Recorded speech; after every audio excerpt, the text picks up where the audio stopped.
àǹtí Yinka Alaseyori àbí kí ná sọ pé ǹjẹ́ ṣé ẹ̀yà wèrè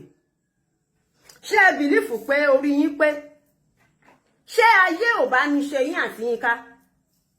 ṣé kì í ṣe pé Bible ti dá ọpọlọ yín lọ pẹ̀lú statement tẹ release lánàá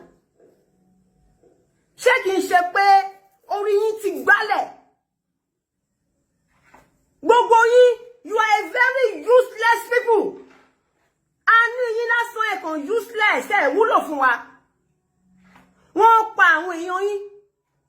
wọ́n pa Christians bíi ti yín ẹ believe nínú Bible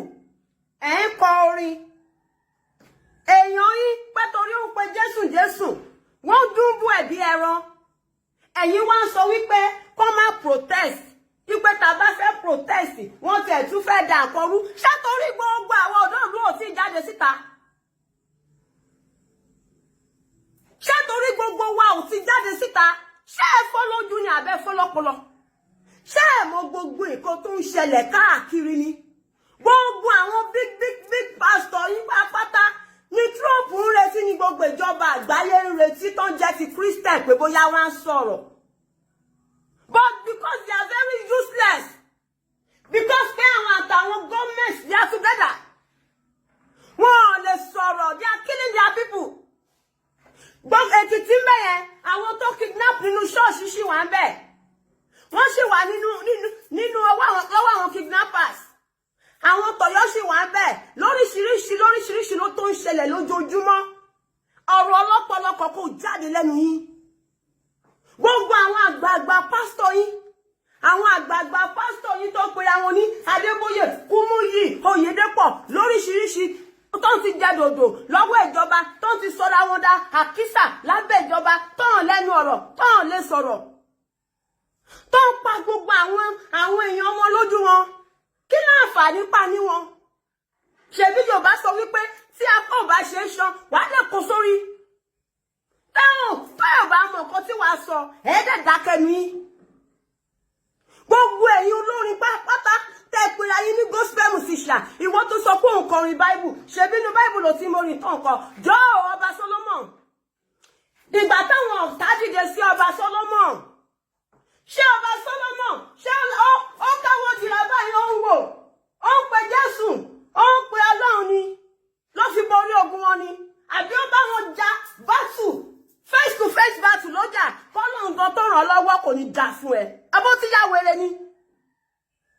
ṣé o mọ nǹkan tó ń ṣe wá ṣá torí pé àwọn ti lọ́wọ́ tó lè fi fly torí pé ó lè fly ṣáàbíyamọ ní ẹ̀ṣá àbábíyagba àwọn ọkùnrin celestial wọ́n jáde wọ́n fi ìtara ń sọ̀rọ̀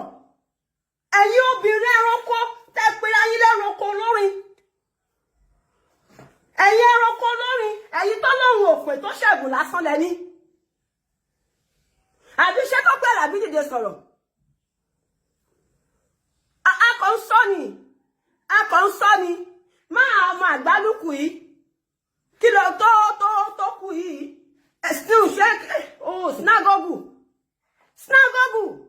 tó bá wà láyé sinagogu àti pariwo sáyé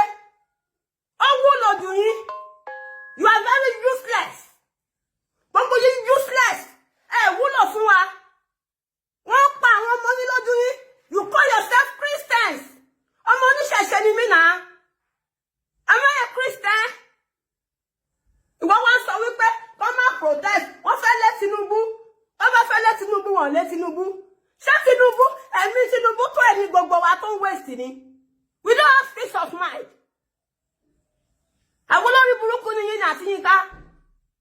abẹ́ fẹ́ ṣòfò dànù abẹ́ yín fẹ́ bàjẹ́ àbí torí pé gbogbo wa ò tí bọ́ síta ká bọ́ síta tí gbogbo wa ò tí bọ́ síta kí Trump gan mọ̀ kan tá à ń tó mọ̀ kó mọ̀ pé àwọn nǹkan tá à ń ṣe táwọn ìjọba ò bá gbà wá agbára wa kò ní dáa fún yín ṣé bímọ ṣá ṣé lọ́mọ ẹ wo tẹ́ bá bímọ ẹ má yẹ kí n gbá àwọn ọmọ yín ṣépè àwọn ọlọ́mọ òṣèbí o ẹ yá wèrè ni olórí burúkú ni yín ni